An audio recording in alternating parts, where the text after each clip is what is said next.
Hello, my dear students, my well wishers, my viewers, everyone. This is your own Dr. Ranjan Sinha. I welcome you all in this channel, RKS Academic Zone. My dear students of Standard 12, आज वही कविता जो पिछले class में हम लोग पढ़े थे, snake, D.H. Lawrence की लिखी हुई कविता, जिसके जो एक पहला अध्याय हम लोग पढ़ चुके थे, उसके बाद वाला हिस्सा आज हम लोग पढ़ने वाले हैं। तो चलिए पहले क्लासरूम में चलते हैं और वो सेकंड हाफ जो है उसको पहले पढ़ के खत्म करते हैं, क्योंकि मैंने कहा था ये कविता बहुत लंबी कविता है, 2-3 क्लास लग जाते हैं इसके लिए। तो एक सेकंड क्लास में देखते हैं कितना हम लोग आगे बढ़ पाते हैं। तो चलिए पहले क्लास में पढ़ते हैं, फिर इसके ऊपर डिस्कस करेंगे। जब फाइनली हो जाएगा तो एक कंक्लूड पार्ट हम लोग करेंगे। चलिए आइए। हेलो माय डियर स्टूडेंट्स, चलिए फिर जो रेस्ट पार्ट था स्नेक का, जो कविता हम लोग पढ़ रहे थे स्टैंडर्ड 12 का, तो जितने भी मेरे स्टैंडर्ड 12 के स्टूडेंट्स हैं उनसे मैं फिर पूछूंगा कि जो पहला क्लास में, लास्ट क्लास में मैंने आप लोगों को स्नेक का, ये जो स्नेक कविता हम लोग पढ़ रहे थे उसका जो एक हिस्सा हम लोग करीब करीब पढ़ चुके थे, तो आप लोगों ने ज़रूर उसको पढ़ा होगा, देखा होगा। और जैसा मैं हमेशा कहता आया हूँ कि अगर कहीं कोई किसी तरह का प्रॉब्लम हो तो उसको आप लोग ज़रूर कमेंट बॉक्स में मेंशन कीजिएगा, ताकि मुझे समझ में आए कि आप लोगों को कोई दिक्कत हो रही है या नहीं हो रही। तो देखिए आगे जहां हम लोग छोड़े थे उसके बाद से पढ़ना शुरू करते हैं यहाँ पर, कि ये बहुत ही एक रोचक मोड़ पे है कि आगे क्या होता है, देखते हैं। तो कवि देखिए क्या कह रहे हैं कि कवि का जो पहला जो पार्ट था जिसमें हमने क्या देखा था कि बहुत गर्मी का एक मौसम था, पुराने एक घर जहाँ कवि रहते थे और उस घर में कई दीवारों में क्रैक आ गया था और गर्मी के समय में कवि को बहुत प्यास लगा था। रात में वो पानी पीने के लिए नीचे उतरते हैं अपना जग घड़ा पात्र को लेकर कि वहाँ से पानी लेकर जाएंगे, लेकिन जैसे वो नीचे उतरते हैं तो देखते हैं कि वहाँ पर एक बहुत बड़ा सा सांप जो है ऑलरेडी भूरे रंग का, पृथ्वी के जो ब्राउन कलर का गोल्डन कलर का मिक्स एक कलर कम्बिनेशंस, गुलथुल सा एक बहुत सा बड़ा सांप वहाँ पहले से ही मौजूद है। जो जहाँ पर टैप का पानी गिरता था उस जगह वो आराम से एक स्टोन पत्थर के नीचे अपना सर को रख के चुपचाप बैठा हुआ है और रह के क्या करता है, सर उठाता है, देखता है, पानी पीता है और वहाँ बैठा हुआ। अब कभी सोचते हैं कि मैं तो सेकंड कमर हूँ, ये तो पहले पिए फिर हटे, फिर मैं अब ये करूं। तो कवि का ये दुविधा जो है यहाँ दिखाई दे रहा है कि वो सोच रहे हैं कि हम क्या करें, इसको मार भी नहीं सकते, मारे या छोड़ दें, ये दुविधापूर्ण एक स्थिति कवि के साथ था, जो कि हमने पहला पार्ट में देखा था। अब आगे के स्टैंजा से चलते हैं। देखिए, the voice of my education said to me he must be killed.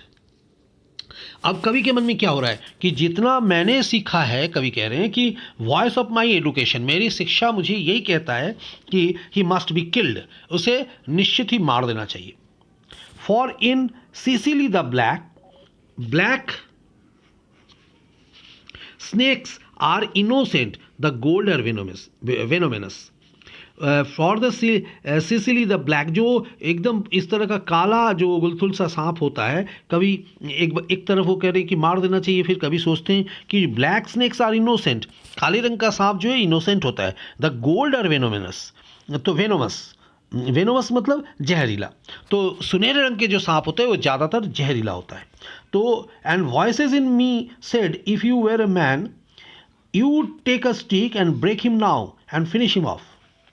तो मेरा फिर वॉइस, अंतर्मन क्या कह रहा है कवि का कि if you were a man, यदि तुम एक इंसान होते तो तुम क्या करते अभी, यू टेक ए स्टिक, तो तुम एक स्टिक को लेते अभी, एंड ब्रेक हिम नाउ, उसको तोड़ देते, एंड फिनिश हिम ऑफ, उसको ख़त्म कर देते।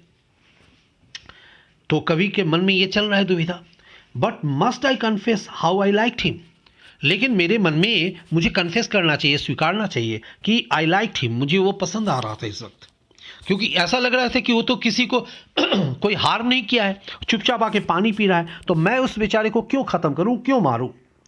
How glad I was he had come like a guest in quite, और मैं मनी मनी खुश मतलब हो रहा था, कुछ खुश हो रहा था कि कैसे एक शांत अतिथि के तरह वो आया, and to drink at my water true, और मेरा यहाँ जो पानी का जो ये स्टोर किया हुआ है पानी, वहाँ पानी और नल के पास आके चुपचाप से पानी पी रहा है। एंड डिपार्ट पीसफुल, और शायद डिपार्ट करे यानी चला भी जाए शांतिपूर्वक।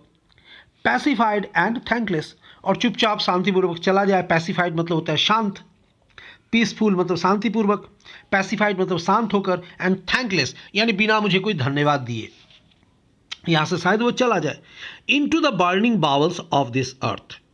बर्निंग बावल्स जो इसके पहले भी हमने देखा था, बर्निंग बावल्स का मतलब, बावल मतलब होता है कटोरा, है ना। तो पृथ्वी को यहाँ वो बता रहे हैं कि पृथ्वी अभी इतना तप्त हो चुका है, इतना गर्म हो चुकी है पृथ्वी कि वो एक बर्निंग बावल्स जैसा लग रहा है पृथ्वी।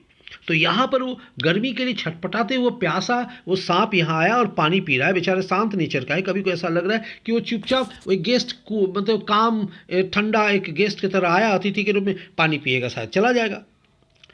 अब फिर कभी कह रहे हैं was it cowardice that I dare not kill him.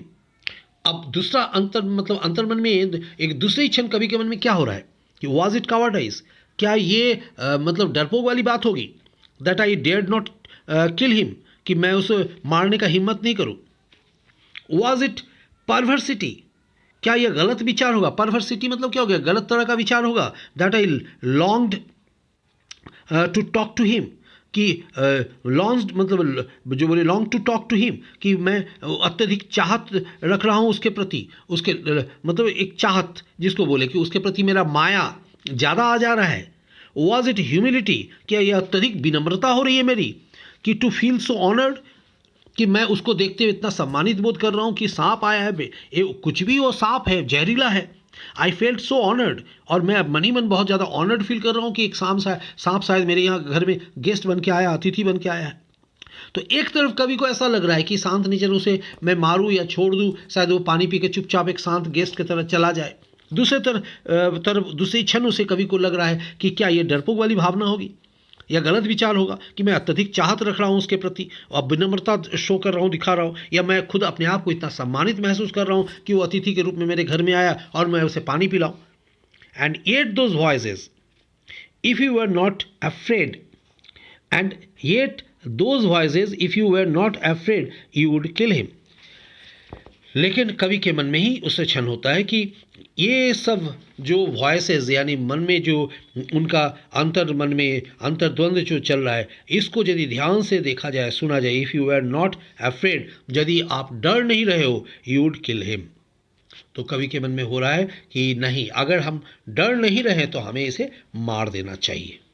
And truly I was afraid, I was most afraid. अब कवि कह रहे कि नहीं, मैं सच में अंदर से तो मैं डरा हुआ हूँ, बहुत ही भयभीत हूँ, but even so honoured still more, लेकिन फिर भी मुझे ऐसा लग रहा है कि कोई भी अतिथि आपके घर में आए तो आप सम्मानित फील करते हो कि एक अतिथि के रूप में कोई भी आए तो उसको क्या करना चाहिए, that he should seek my hospitality. आतिथ्य जिसको बोलते हैं, हॉस्पिटैलिटी का मतलब आतिथ्य, जो अतिथि के लिए किया जाता है। तो हो सकता है कि वो आया हो मेरे घर में और शायद वो यही चाह रहा है कि मैं उसके लिए आतिथ्य दिखाऊं, उसको अतिथि मानूं। From out the dark door of the secret earth, वो जो सीक्रेट अर्थ पृथ्वी का जो गोपन जो दरवाज़ा जो है जहाँ से वो आया है, यानी गोपन मतलब छुपा हुआ दरवाज़ा, मतलब कहीं से वो जो क्रैक, मुझे तो दिखाई नहीं दिया वो कहाँ से आया, वो तो अनुमान हम लगा रहे हैं कि शायद वो दीवार के क्रैक से आया हो, कहीं से आया हो। तो वो कहीं से भी आया हो, किसी जगह से भी आया हो, तो क्या वो मुझसे क्या सोच रहा है कि मैं भयभीत हूँ और मैं ज़्यादा डरा हुआ हूँ कि उसे मार दूँ, या फिर मैं ये महसूस करूं कि मैं अतिथि आया है मेरे घर में, मैं अपने आप को सम्मानित महसूस करूं और उसके लिए मैं आतिथ्य जो है पेश करूं, उसको आतिथ्य दिखाऊं और उसको वहाँ पर पानी पीने दूं, फिर पीकर उसे निकल जाने दूं। ठीक है, तो यहाँ तक फिर देखिए, ये जो समझ के चलिए, जो फर्स्ट पार्ट में मैंने उतना आप लोगों को बताया था, ये सेकंड पार्ट में मैं यहाँ इस पार्ट को ख़त्म कर रहा हूँ। आज के लिए इतना ही, इसको आप फिर इसको अच्छे से पढ़ें, बहुत लंबा जो है कविता है, तो इसको आप पढ़ें। फिर इस छोटे छोटे जो चीज़ है, वर्ड जो है, इसको मैंने यहाँ तोड़ दिया, आप लोगों को बता दिया, और इसके ऊपर फिर आप सोचें, और अंत नेक्स्ट क्लास में मैं फिर जो रेस्ट पार्ट है उसको पूरा करूँगा और वहाँ पर एक समराइज मैं बता दूँगा। ठीक है, तो चलिए आइए क्लास में आते हैं, फिर बात करते हैं।